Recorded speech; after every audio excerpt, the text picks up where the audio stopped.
Welcome dear student of 9th class. बेटा उम्मीद है कि आप सब लोग खैरियत से होंगे और अल्लाह ताला से दुआ है कि अल्लाह ताला आप सब पर अपनी रहमत रखे और आपको अपने हिफ्ज़ ईमान में रखे। आज बेटा रिवीजन लेक्चर के अंदर हम चैप्टर नंबर 8 की डेफिनेशंस को रिवाइज़ करेंगे। चैप्टर नंबर 8 जो है एग्जामिनेशन पॉइंट ऑफ व्यू से काफ़ी ज़्यादा इम्पोर्टेंट है। इसके अंदर से आपको 3 शॉर्ट क्वेश्चन आते हैं जो मोस्टली डेफिनेशंस ही होती हैं या एक आध कंपैरिजन आ जाता है और एक इसमें से आपको थ्योरी के अंदर न्यूमेरिकल क्वेश्चन जो है वो आ जाता है लॉन्ग क्वेश्चन के तौर पर। तो इस चैप्टर को आपने अच्छे तरीके से याद करना है। तो आज जो है हमारी फर्स्ट जो डेफिनेशन है वो है टेम्परेचर की। Temperature of a body is the degree of hotness और coldness of the body. Temperature किसी जिस्म की हरारत या उसकी ठंडक जो है उसके मेजर करने को टेम्परेचर कहते हैं। टेम्परेचर जो है हमें बताता है कि कोई जिस्म कितने दर्जे गर्म है या कितने दर्जे वो सर्द है। टेम्परेचर जो है इसका बेसिक यूनिट जो है हम जो फिज़िक्स में या केमिस्ट्री में या साइंटिफिक आप कह सकते हैं वो केल्विन है, और वैसे हम इसका जो मौसम मेजर करने के लिए यूनिट इस्तेमाल करते हैं वो डिग्री सेंटीग्रेड है। और वैसे आप जो डॉक्टर के पास जाते हैं वो आपको बाज़ औक़ात टेम्परेचर बुखार बताता है तो वहाँ पर टेम्परेचर जो है फ़ारेनहाइट के अंदर मेजर किया जाता है। तो बेसिकली टेम्परेचर की 3 स्केल हैं, केल्विन, फ़ारेनहाइट और सेंटीग्रेड स्केल। नेक्स्ट बेटा हमारे पास जो दूसरी डेफिनेशन आ रही है हीट की है। Heat is the energy that is transferred from one body to other. Heat जो है एनर्जी की ही एक किस्म है जो कि एक बॉडी से दूसरी बॉडी के अंदर ट्रांसफ़र होती है।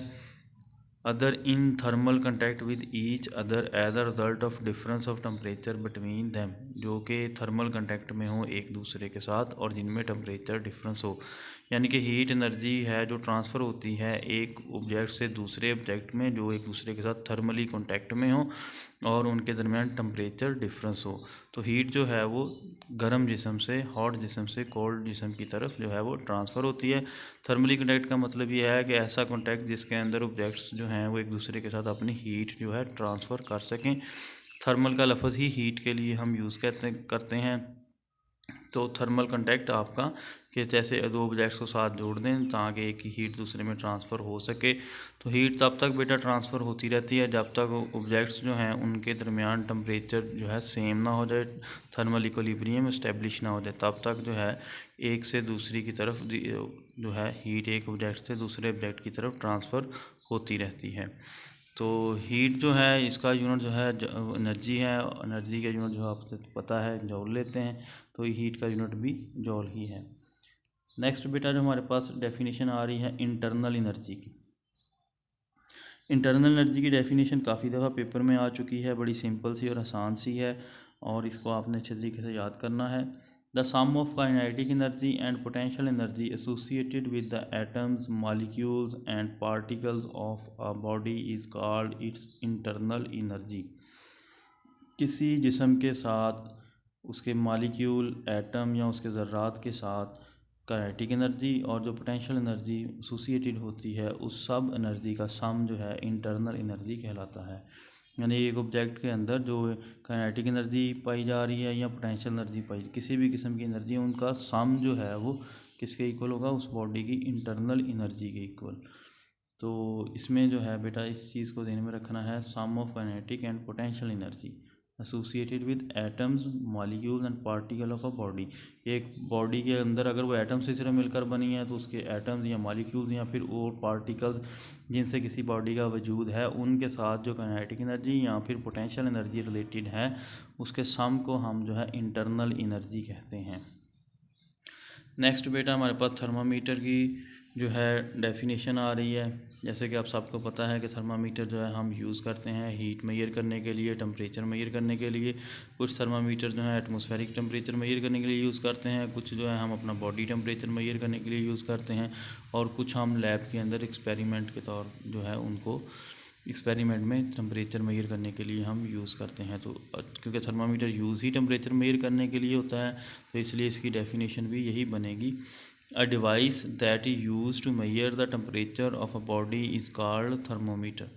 वो आला जिसकी मदद से हम किसी जिस्म का टेम्परेचर फाइंड कर सकते हैं या टेम्परेचर मेजर कर सकते हैं उसको हम थर्मोमीटर कहते हैं। थर्मोमीटर के ऊपर बेटा आमतौर पर दो स्केल होती हैं जो आप डेली लाइफ के अंदर यूज़ करते हैं। एक सेंटीग्रेड स्केल होती है, दूसरा जो है आपका वो फ़ारेनहाइट स्केल होती है, जो आपके थर्मामीटर आपको घरों में या लैब के अंदर या क्लिनिक के अंदर यूज़ करते हैं। और एक जो अलग से थर्मामीटर होता है उसमें केल्विन स्केल होती है। केल्विन स्केल वाला अलग होता है, और सेंटीग्रेड और जो है फ़ारेनहाइट स्केल एक ही थर्मामीटर के अंदर होती है। इसके अंदर जो आपको रेड कलर का जो है वो एक लिक्विड सा नज़र आता है वो मरकरी होता है, क्योंकि मरकरी की डेंसिटी काफ़ी ज़्यादा है, इसलिए मरकरी की जो है उसको यूज़ करते हैं हम थर्मामीटर के अंदर लिक्विड के तौर पर, जो कि हमारा बॉडी टेम्परेचर मेजर करने के लिए या एटमॉस्फेरिक टेम्परेचर मेजर करने के लिए हम उसको हेल्पफुल होता है। नेक्स्ट है बेटा आपके पास स्पेसिफिक हीट की definition. Specific heat of a substance is the amount of heat required to raise the temperature of 1 kilogram mass of the substance through 1 Kelvin। Specific heat किसी भी आंसर की या किसी भी सब्सटेंस की वो हीट की अमाउंट होती है जो उसको रिक्वायर्ड है अपना 1 किलोग्राम मैस को 1 केल्विन टेम्परेचर बढ़ाने के लिए। यानी आपके पास अगर किसी भी सब्सटेंस का 1 किलोग्राम मौजूद है, 1 किलोग्राम उसका मैस है, तो उसका टेम्परेचर 1 केल्विन बढ़ाने के लिए जितनी हीट रिक्वायर्ड होगी वो उसकी स्पेसिफिक हीट कहलाएगी। फ़र्ज़ करें आपके पास 1 किलोग्राम जो है वो पानी ही है या 1 लीटर वाटर है, 1 लीटर ऑलमोस्ट 1 kg के इक्वल लेते हैं हम, तो उसका टेम्परेचर 1 केल्विन, फ़र्ज़ करें उसका फिल वक्त टेम्परेचर जो है वो 10 केल्विन है और उसको हमने 11 केल्विन करना है, तो उसको जितनी हीट हम देंगे वो हीट उसकी उस लिक्विड की या उस वाटर की जो है वो स्पेसिफिक हीट कहलाएगी। तो किसी भी सब्सटेंस के 1 किलोग्राम जो है मैस उसका टेम्परेचर 1 केल्विन बढ़ाने के लिए जितनी आप उसको हीट प्रोवाइड करते हैं वो उसकी स्पेसिफिक हीट कैपेसिटी कहलाता है। नेक्स्ट बेटा हमारे पास डेफिनेशन आ रही है, ये हीट कैपेसिटी की आ रही है, ये स्पेसिफिक हीट कैपेसिटी से ही रिलेटेड है। Heat capacity of a body is the quantity of thermal energy absorbed by it for 1 kelvin increase in its temperature. अब आप हीट कैपेसिटी और स्पेसिफिक हीट अगर दोनों को देखें तो दोनों में 1 केल्विन जो है टेम्परेचर राइज की बात कर रहे हैं, लेकिन इनमें डिफरेंस क्या आ रहा है कि स्पेसिफिक हीट के अंदर 1 किलोग्राम मैस हम देंगे। स्पेसिफिक हीट के अंदर किसी भी ऑब्जेक्ट का सिर्फ 1 किलोग्राम, किसी भी सब्सटेंस का 1 किलोग्राम हम लेंगे। लेकिन जब हीट कैपेसिटी की बात करेंगे तो फिर टोटल अमाउंट जितनी भी आपको किसी भी सब्सटेंस की मिल जाए या किसी भी मटेरियल की या किसी भी बॉडी की जो है वो टोटल उसका मैस जितना मर्जी हो, उसका टोटल जो टेम्परेचर है उसको 1 केल्विन इंक्रीज़ करने के लिए जो हीट हम उसको देते हैं, जहाँ जो हीट हम उसको प्रोवाइड करते हैं उसको हम स्पेसिफिक हीट कैपेसिटी कहते हैं। और जो इसमें टेम्परेचर को आपने केल्विन के अंदर ही रखना है 1 केल्विन इंक्रीज़ के लिए। इसकी डेफिनेशन फिर एक दफ़ा रिवाइज कर देता हूँ। Heat capacity of a body is the quantity of thermal energy. Heat capacity किसी जिस्म की हरारत की वो मिकदार है या थर्मल एनर्जी की वो मिकदार है अब्जॉर्ब बाई इट, जो वो अब्जॉर्ब करती है, जज़ब करती है, for 1 kelvin increase in its temperature, अपने टेम्परेचर को 1 केल्विन बढ़ाने के लिए जितनी हीट कैपेसिटी जो है वो हीट अब्जॉर्ब ऑब्जेक्ट करेगा वो उसकी हीट कैपेसिटी बन जाएगा। और स्पेसिफिक हीट कैपेसिटी में 1 किलोग्राम का मैस जो है वो होना ज़रूरी है।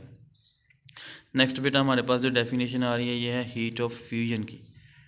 Heat energy required to change the unit mass of a substance from solid to liquid state at its melting point without change in its temperature is called its latent heat of fusion। Heat energy required to change unit mass of substance, किसी भी unit mess mean 1 kilogram, किसी भी substance का 1 kilogram mess दिया है उसको solid to liquid उसको change करना है सॉलिड से लिक्विड की तरफ, यानी कि सॉलिड को पिघलाना है एट इट्स मेल्टिंग पॉइंट, उसकी मेल्टिंग पॉइंट के ऊपर विदाउट चेंज इन इट्स टेम्परेचर, उसका टेम्परेचर बढ़ाए बगैर, is called its latent heat of fusion. बेटा एक चीज़ आपने ध्यान में रखनी है कि जब भी कोई चीज़ मेल्ट होना शुरू होती है तो उसका फिर तब तक टेम्परेचर इंक्रीज़ नहीं करता जब तक वो कम्प्लीटली मेल्ट नहीं होती। जैसे कि कोई ऑब्जेक्ट जो है फ़र्ज़ करें 100 डिग्री सेंटीग्रेड पर जो है वो मेल्ट होना स्टार्ट हो गया, तो वो 100 डिग्री सेंटीग्रेड ही टेम्परेचर रहेगा जब तक वह पूरे का पूरा ऑब्जेक्ट या पूरे का पूरा सब्सटेंस जो है जो आपके पास मौजूद है वो मेल्ट नहीं हो जाता। अब टेम्परेचर इंक्रीज़ नहीं हो रहा लेकिन हम उसको हीट प्रोवाइड करते जा रहे हैं और वो हीट वो अपनी मेल्टिंग के लिए यूज़ कर रहा है, जो कि टेम्परेचर बढ़ाने में नहीं यूज़ हो रही। तो इस हीट को जो ऑब्जेक्ट ने अपने मेल्टिंग पॉइंट के ऊपर बिना टेम्परेचर बढ़ाए इस्तेमाल की, या जो हमने उसको प्रोवाइड की, वो उसकी लेटेंट हीट ऑफ फ्यूजन कहलाता है। Heat energy required to change unit mass of substance from solid to liquid state at its melting point. Heat energy जो हमें ज़रूरी होती है 1 किलोग्राम यूनिट मास 1 kg। किसी भी सब्सटेंस के 1 किलोग्राम को सॉलिड से लिक्विड में कन्वर्ट करने के लिए eight its melting point without change इन इस टेम्परेचर के, टेम्परेचर जो है उसको चेंज किए बगैर, टेम्परेचर को इंक्रीज़ किए बगैर जितनी हीट वो ऑब्जेक्ट या वो सब्सटेंस जो है ऑब्जॉर्व करेगा, वो उसकी हीट ऑफ फ्यूजन या लेटेंट हीट ऑफ फ्यूजन कहलाएगी। इसको एक दफ़ा फिर से मैं आपको बताता हूँ कि बेटा जैसे ही कोई ऑब्जेक्ट जो है मेल्ट होना शुरू होता है, तो जिस टेम्परेचर पर उसका मेल्टिंग स्टार्ट होती है, जब तक वो कम्प्लीटली मेल्ट नहीं हो जाता तब तक उसका टेम्परेचर फिर मज़ीद इंक्रीज़ नहीं करता। तब तक जो हीट हम उसको देते जा रहे हैं वो उसको मेल्ट करने के लिए यूज़ हो रही है, उसने टेम्परेचर को इंक्रीज़ नहीं करना। तो उस हीट को हम लेटेंट हीट ऑफ फ्यूजन कहेंगे। और जैसे ही वो चीज़ कम्प्लीटली मेल्ट हो जाएगी, फिर उसका टेम्परेचर बढ़ना भी स्टार्ट हो जाएगा। तो इसको थोड़ा सा आपने अच्छे तरीके से समझ लेना है। नेक्स्ट है बेटा हमारे पास मेल्टिंग की डेफिनेशन। केमिस्ट्री में भी आपने इसकी देखी होगी, तो इधर आपको दी हुई है, बाद का ये पेपर में 2 नंबर के लिए आ जाती हैं, तो इसको भी आपने अच्छे तरीके से करना है। When a substance is change from solid to liquid state by adding heat the process is called melting और फ्यूजन। जब हम किसी सब्सटेंस को हीट प्रोवाइड करते हैं तो वो सॉलिड से लिक्विड स्टेट के अंदर कन्वर्ट होना हो जाता है, तो इसको हम उसकी मेल्टिंग या फ्यूजन कहते हैं। कि वो प्रोसेस जिसके अंदर हम किसी सॉलिड सब्सटेंस को हीट प्रोवाइड करें और वो लिक्विड स्टेट के अंदर कन्वर्ट हो जाए, तो इस प्रोसेस को हम क्या कहते हैं, मेल्टिंग या फिर फ्यूजन। फ्यूज़ होने का मतलब ही मेल्टिंग के लिए ही यहाँ पर हम यूज़ करते हैं। मेल्टिंग से मेल्टिंग पॉइंट, वो टेम्परेचर जिसके ऊपर कोई सॉलिड मेल्ट होना स्टार्ट कर दे, कम्प्लीटली मेल्ट होने की बात नहीं करेंगे, जो जहाँ से उसकी फर्स्ट मॉलिक्यूल कह लें, फर्स्ट पार्टिकल जो है आपको नज़र आ जाए कि लिक्विड में कन्वर्ट हो गया है, तो उस टेम्परेचर को हम उस सब्सटेंस का या उस जो ऑब्जेक्ट आपके पास है उसका मेल्टिंग पॉइंट कहेंगे। इसकी डेफिनेशन अगर देखें, the temperature at which a solid start melting is called its fusion point और मेल्टिंग पॉइंट।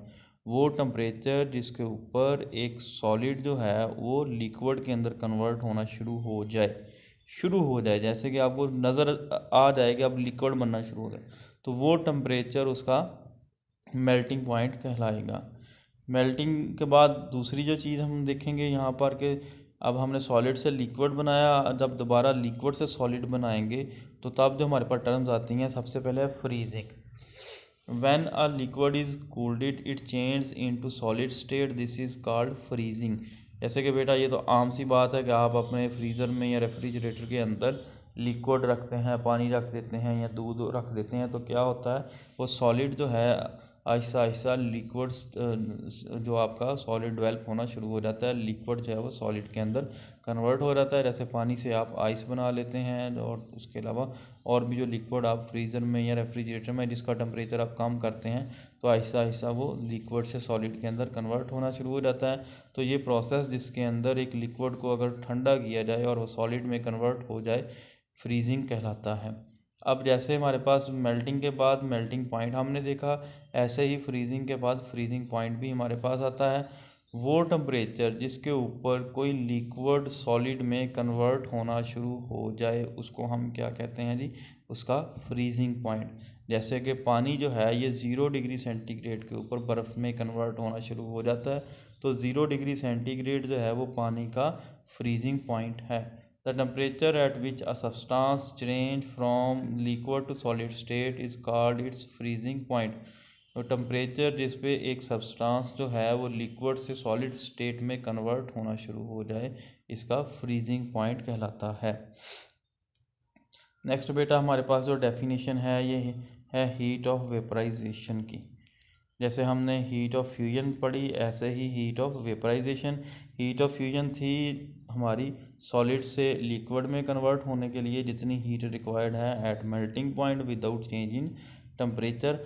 अब आपके पास लिक्विड है, लिक्विड की वेपराइजेशन जो है जहाँ से स्टार्ट हो जाएगी, उसके बाद लिक्विड का टेम्परेचर नहीं बढ़ेगा, लेकिन वो कम्प्लीटली वेपराइज होने तक हीट हम उसको प्रोवाइड करते रहेंगे। तो वो हीट जो है वो टेम्परेचर को इंक्रीज़ नहीं कर रही, इसलिए उस लिक्विड को सिर्फ वेपोरेट कर रही है, वो बढ़ नहीं रही, टेम्परेचर को बढ़ा नहीं रही। तो उस हीट को हम लेटेंट हीट ऑफ वेपराइजेशन या हीट ऑफ वेपराइजेशन कहते हैं। अगर इसकी हम डेफिनेशन को देखते हैं, the quantity of heat that changes unit mass of liquid completely into gas at its boiling point without any change in its temperature is called its latent heat of vaporization। के हरारत की वो मिकदार जो कि एक यूनिट मास लिक्विड आपके पास unit mass, फिर 1 kilogram आ गया आपका, 1 किलोग्राम लिक्विड है, कम्प्लीटली इनटू गैस, उसको मुकम्मल तौर पर गैस में कन्वर्ट करने के लिए एट इट्स मेल्टिंग पॉइंट, उसके बॉइलिंग पॉइंट, उसके बॉइलिंग पॉइंट के ऊपर उसको कम्प्लीटली जो है वो लिक्विड से वेपर्स के अंदर कन्वर्ट करने के लिए जितनी हरारत की मकदार हमको रिक्वायर्ड है, विदाउट एनी चेंज इन इस टेम्परेचर के, उसके टेम्परेचर को बढ़ाए ना। अगर आप देखें तो पानी का जो है वो हीट ऑफ वेपराइजेशन जो है वो 100 डिग्री सेंटीग्रेड के ऊपर पानी की वेपराइजेशन जो है वो स्टार्ट होती है, यानी पानी जो है वेपर्स के अंदर कन्वर्ट हो जाता है। 100 डिग्री सेंटीग्रेड पानी का आप बॉइलिंग पॉइंट भी कह सकते हैं, जहाँ से वेपराइजेशन जो शुरू होती है। तो तब तक उसका टेम्परेचर बढ़ेगा नहीं जब तक कम्प्लीटली जो है वो वेपराइज ना हो जाए, यानी कि सारे के सारे मालिक्यूल्स जो हैं लिक्विड से जो है गैस स्टेट के अंदर या वेपर्स फॉर्म के अंदर कन्वर्ट ना हो जाएं। तो एक दफ़ा फिर से इसकी डेफिनेशन देखें, द क्वांटिटी ऑफ हीट, हरारत की मकदार, दैट चेंज यूनिट मास, जो कि यूनिट मास को तब्दील करती है, ऑफ अ लिक्विड, एक लिक्विड के कम्प्लीटली मुकम्मल तौर पर इनटू गैस, गैस के अंदर, एट इट्स बॉइलिंग पॉइंट, उसके बॉइलिंग पॉइंट के ऊपर, विदाउट एनी चेंज इन इस टेम्परेचर, उसके टेम्परेचर में कोई तब्दीली लाए बगैर, is called its latent heat of vaporisation, ये उसकी लेटेंट हीट ऑफ वेपराइजेशन कहलाती है। और बेटा अक्सर जो है ये question latent heat of vaporization और लेटेंट हीट ऑफ फ्यूजन इकट्ठा आता है, यानी कि differentiate between latent heat of fusion और लेटेंट हीट ऑफ वेपराइजेशन। तो इसको आपने अच्छे तरीके से डिफरेंस के तौर पर भी याद करना है। ऐसे ही एक डिफरेंस हीट कैपेसिटी और स्पेसिफिक हीट कैपेसिटी का डिफरेंस भी आता है। हीट कैपेसिटी और स्पेसिफिक हीट कैपेसिटी की डेफिनेशन लिखने के बाद आपने दूसरे पॉइंट में उसकी इक्वेशंस लिख देनी है, तीसरे पॉइंट में आप लिख देंगे कि एक में आपके पास मास की मकदार फिक्स है, यानी कि स्पेसिफिक हीट कैपेसिटी में 1 किलोग्राम है, और हीट कैपेसिटी में आपकी जो है वो फिक्स नहीं है। और ऐसे ही हीट ऑफ वेपराइजेशन जो है इसके अंदर आप डेफिनेशन लिख देंगे और साथ में इसका जो है यूनिट या फिर इक्वेशन वगैरह लिख के आपने इस क्वेश्चन को कंप्लीट कर देना है। अब जो आज की हमारी लास्ट जो डेफिनेशन आई है, evaporation. Evaporation is the changing of liquid into vapours gaseous state from the surface of liquid without heating it. किसी भी लिक्विड को हरारत दिए बगैर उसका वेपर्स फॉर्म के अंदर, गैसियस फॉर्म के अंदर कन्वर्ट होते रहना, अपनी सरफेस से बखरात का खारिज करते जाना, वेपोरेशन कहलाता है।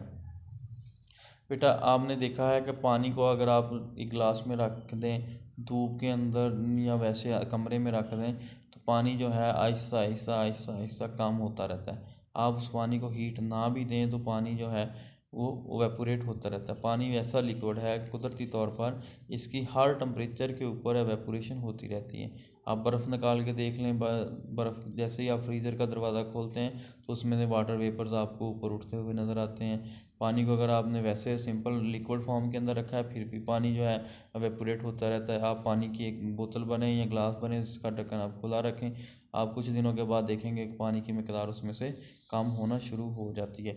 तो वेपोरेशन जो है ये लिक्विड से गैसेस फॉर्म के अंदर किसी भी सब्सटेंस का कन्वर्ट होना है, जबकि उसको हम हीट प्रोवाइड ना करें। हीट प्रोवाइड करने से एवेपोरेशन जो है वो फास्ट हो जाती है। तो इसलिए evaporation is the changing of a liquid into vapours from the surface of the liquid without heating it. Evaporation जो है लिक्विड का वेपर्स के अंदर कन्वर्ट होना है उसकी सरफेस के ऊपर से, विदाउट हीटिंग इट, उसको हरारत पहुंचाए बगैर। जो हीट जो है वो एवपोरेशन के रेट के डायरेक्टली प्रोपोर्शनल है। जितनी ज़्यादा आप हीट देंगे उतनी ज़्यादा एवपोरेशन होगी, उतना ज़्यादा लिक्विड जो है वेपर्स के अंदर कन्वर्ट होगा। तो आपने जो है इसके फैक्टर्स जो हैं वो लॉन्ग क्वेश्चन के अंदर आएंगे, उनको हम तब डिस्कस करेंगे।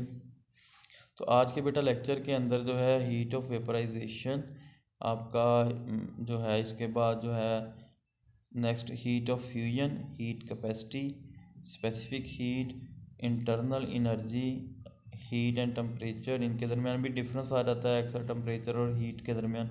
तो ये बेटा आज की जो डेफिनेशन हैं ज़्यादा इंपॉर्टेंट हैं, इनको आपने अच्छे तरीके के साथ करना है, और इनमें अगर कोई कन्फ्यूजन होता करके पूछ सकते हैं। अल्लाह हाफ़िज़।